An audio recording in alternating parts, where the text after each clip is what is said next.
Chief of defence forces field marshal Syed Asim Munir की शख्सियत को अगर कौमी खिदमत, नज़्म व ज़ब्त और उसूल पसंदी के तनाजुर में देखा जाए तो ये तासुब नुमाया तौर पर सामने आता है कि वो ज़ाती मफादात से बालातर सोच रखने वाले कायद हैं। उनकी पेशा वराना ज़िंदगी में जिम्मेदारी, दयानत और कौमी तरजीहात को हमेशा मरकज़ी हैसियत हासिल रही है। यही वजह है कि उन्हें एक ऐसे सिपहसालार के तौर पर देखा जाता है जो ज़ाती आसाइश, शोहरत या वक्ती फ़ायदे के बजाय कौमी मफाद को मुकद्दम रखते हैं। फील्ड मार्शल सैयद आसिम मुनीर की शख्सियत का एक नुमाया पहलू ये है कि वो मुश्किल हालात में भी तहम्मुल, बुर्दबारी और साबित कदमी का मुजाहरा करते हैं।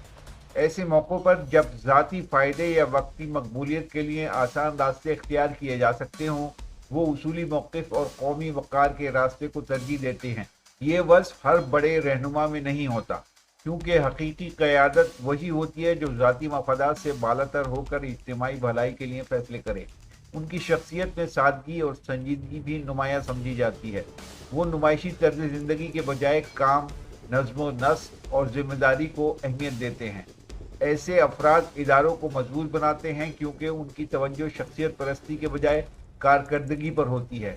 जब कोई अस्करी रहनुमा अपने आप को ज़ाती मफादात से दूर रखे तो उसके मातहत अफराद में भी फ़र्शनासी और दयानत का जज्बा पैदा होता है। फील्ड मार्शल सैयद आसिम मुनीर की क़यादत में ये तसव्वुर उभरता है कि पाकिस्तान की सलामती, इस्तेहकाम और तरक्की उनकी अवलिन तरजीह है।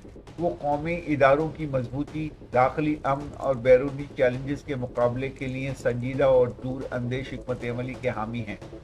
ऐसे रहनुमा कौमों के लिए सरमाया होते हैं क्योंकि वो अपनी ज़ात से ज़्यादा वतन की इज़्ज़त और मुस्तक़बिल के बारे में सोचते हैं। फील्ड मार्शल की शख्सियत ज़ाती मफादात से बालातर, कौमी सोच से मुज़य्यन और खिदमत के जज्बे से सरशार नज़र आती है।